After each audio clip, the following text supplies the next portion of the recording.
আসসালামু আলাইকুম। Assertive sentence থেকে এক্সক্লামেটরি সেন্টেন্স করতে গিয়ে কি এখনও কনফিউশন হয়? তাহলে আজকের ক্লাসটি তোমার জন্য।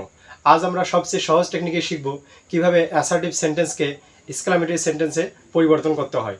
তো আর দেরি নয়, চলো শুরু করি আজকের ক্লাস। প্রথম রুলস দেখো, অ্যাসার্টিভ সেন্টেন্সে এ অ্যান থাকলে এক্সক্লামেটরি করার নিয়ম। তার মানে আমাদের যে সেন্টেন্সটা দেওয়া থাকবে আমরা সর্বপ্রথম সেখানে কি দেখব, যে এ অ্যান আসি কিনা।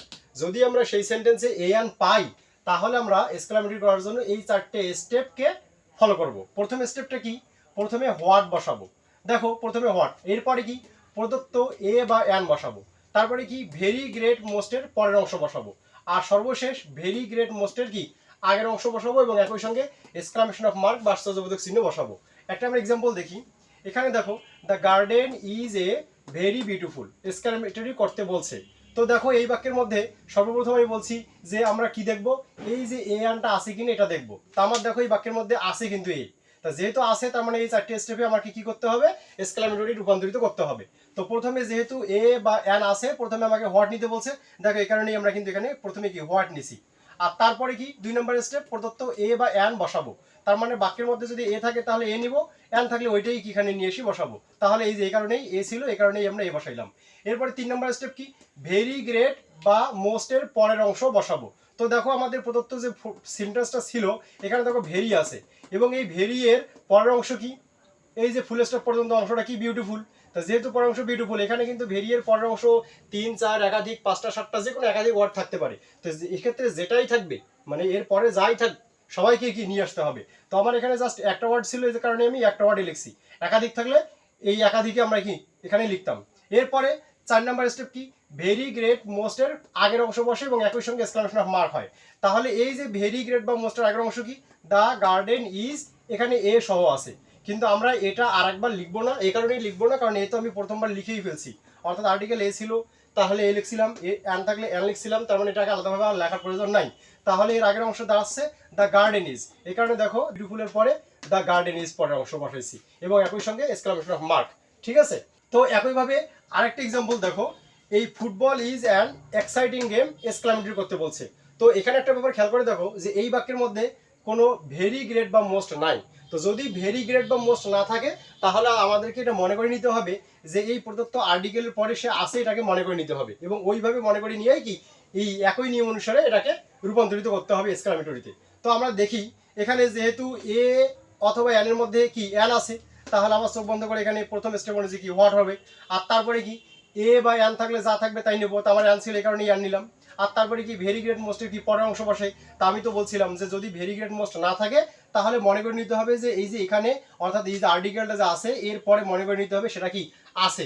তা যেহেতু মনে করলাম যে এখানে আমার ভেরি গ্রেট বা মোস্ট আছে তাহলে এর পরের অংশ কি যাচ্ছে, এক্সাইটিং গেম। এই কারণেই দেখো এক্সাইটিং গেম আমরা নিচ্ছি। আর তারপরে সর্বশেষ কি ছিল, ভেরি গ্রেট মোস্টের কি আগের অংশ বসে এবং এক্সক্লামেশন অফ মার্ক সহ বসবে বা আশ্চর্যবোধক চিহ্ন সহ বসবে। তাহলে এর আগের অংশ কি যাচ্ছে, এই যে এর আগের অংশ যাচ্ছে ফুটবল ইজ, এই কারণেই দেখো ফুটবল ইজ এবং এর সঙ্গে এক্সক্লামেশন অফ মার্ক। এখানে একটা কথা আমি বলে রাখি, সেটা হলো যে আমরা যখন এই যে অ্যাসার্টিভ সেন্টেন্স থেকে এক্সক্লামেটরি করব তখন অবশ্যই কিন্তু ভেরি গ্রেট বা মোস্টের মধ্যে যে কোনো একজন থাকলে আমরা অবশ্যই কি করব, তাকে উঠিয়ে দেবো। এটা আমি এখানে সাইডে নোট করে রাখছি, এটা একটু মনে রাখতে হবে তোমাদের। এরপরে আমরা দ্বিতীয় যে রুলসটা আসবো তার আগে একটা কথা বলি, সেটা হলো যে এই যে প্রথম রুলসে আমি বলছিলাম যে এ অ্যান থাকলে, তো দ্বিতীয় রুলসটা হচ্ছে এ অ্যান না থাকলে কি হবে। মানে জাস্ট সবই একই রকম, এখানে এ অ্যান থাকলে একটা নিয়ম আর এ অ্যান না থাকলে আরেকটা নিয়ম। নিয়মটার মধ্যে একটু খেলে পার্থক্য, যে এ অ্যান থাকলে হোয়াট আর না থাকলে জাস্ট আমরা হাউ নেব। তো দেখো দ্বিতীয় রুলসটা, অ্যাসার্টিভ সেন্টেন্সে এ অ্যান না থাকলে এক্সক্লামেটরি করার নিয়ম। দেখো এখানে বলছে যে এ অ্যান কি না থাকলে, তো না থাকলে এই নিয়মটা হবে। অর্থাৎ প্রথমে কি হবে, হাউ বসবে। আর তারপরে যেহেতু এখানে হাউ বসবে প্রথমে, যেহেতু এখানে কি অ্যান নাই, এই কারণে এখানে যে প্রদত্ত এন বসে এই কথাটা লেখার হওয়ার প্রয়োজন নেই, বুঝতেইছো, কারণ এখানে তো এন নাই আমার। তা যেহেতু এন আমার নাই তাহলে আলাদাভাবে তো প্রদত্ত এন বসে এই কথাটা এখানে আর আমার এই রুলসে আসতেছে না। তা যেহেতু আসতেছে না এটা, তাহলে পরের রুলসটা তো ঠিকই আসবে।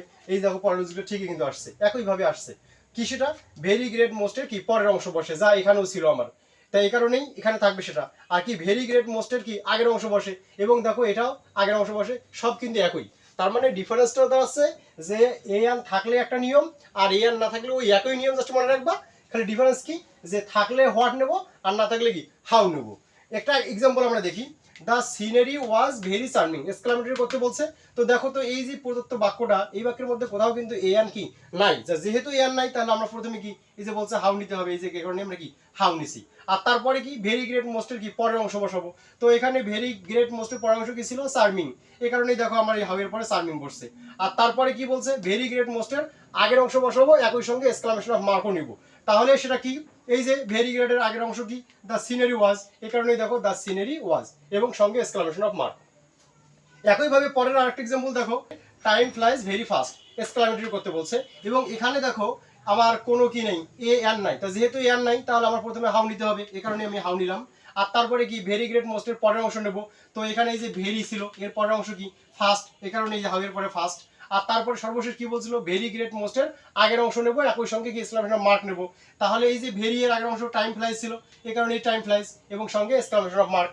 তাহলে দেখো আমাদের এখানে রুলস যদিও বা দুইটা, কিন্তু আমি বলবো যে রুলস এখানে একটাই, জাস্ট খালি ডিফারেন্স কি, এ আন থাকলে আমরা হোয়াট নিয়ে বসাবো, আর এ আন না থাকলে হাউ নিয়ে বসাবো, বাকি তো সবকিছু একই। তো ঠিক আছে, আমি এটা মিশাই দেই এবং পরের রুলসটা একটু উঠাই। এবারে 3 নম্বর রুলস দেখো, আই উইশ থাকলে এক্সক্লামেটরি করার জন্য আই উইশের পরিবর্তে কি ইফ বসাবো, আর বাকি অংশ বসাবো এবং শেষে এক্সক্লামেশন অফ মার্ক দেবো। তার মানে একটা অ্যাসার্টিভ সেন্টেন্সে যদি আমরা কি আই উইশ পাই, তাহলে আই উইশের পরিবর্তে ইফ নেব, আর সঙ্গে কি বাকি অংশ বসালেই কিন্তু আমাদের উত্তর শেষ। একটা এক্সাম্পল দেখি, I wish I were a child again exclamatory করতে বলছে। তো দেখো এই যে এক্সক্লামেটরি করতে বলছে এই বাক্যটার, তাহলে এই বাক্যের মধ্যে দেখো শুরুতে আই উইশ আছে। তা যেহেতু এই যে আই উইশ আছে, তা আমি কি বললাম যে আই উইশ থাকলে আমরা আই উইশের পরিবর্তে কি নেব, এই আই উইশের পরিবর্তে ইফ নেব। দেখো এখানে এই কারণেই কি ইফ নেওয়া হয়েছে। আর তারপরে কি বাকি অংশ, এই যে যা বাকি অংশ থাকবে তাই। তাহলে আই উইশের পরে বাকি অংশ কি ছিল, I were a child again. তাহলে দেখো এখানেও ওই I were a child again বসানো হয়েছে এবং শেষে জাস্ট এক্সক্লামেশন অফ মার্ক। তাহলে কিন্তু একটা রুলস আমার শেষ। এবং একইভাবে আরেকটা উদাহরণ দেখো, I wish I had the wings of a bird, এখানে বলছে এক্সক্লামেটরি করো। তো একইভাবে এখানেও কিন্তু এই যে আই উইশের পরিবর্তে কি বসাবো আমরা, ইফ বসাবো, আর তারপরে কি বাকি অংশ যা আছে তাই বসাবো। তাহলে এই যে আই উইশের কারণে এখানে ইফ হয়েছে, আর তারপরে কি I had the wings of a bird, তাহলে এখানে তাই হবে I had the wings of a bird এবং শেষে এক্সক্লামেশন অফ মার্ক। যেহেতু আমরা কি এক্সক্লামেটরি সেন্টেন্স করতেছি, তো অবশ্যই কি এক্সক্লামেশন অফ মার্ক দিতেই তো হবে। আর তারপরে এখানে আরেকটা কথা বলি, যে এই যে আই উইশ যুক্ত বাক্যে যদি কোনো কারণে এই যে হ্যাড থাকে, দেখো এর আগের উদাহরণে কিন্তু আমার আই উইশের পরে ওই বাক্যের কোথাও কিন্তু হ্যাড ছিল না, আর এখানে কিন্তু আই উইশের পরে কোনো একটা জায়গায় কি হ্যাড আছে। তো যদি আমরা কোনো একটা উদাহরণে আই উইশের পরে আবারও হ্যাডও দেখি, তাহলে এটাকে আবার আরেকভাবেও মানে কি এক্সক্লামেটরি করা যায়।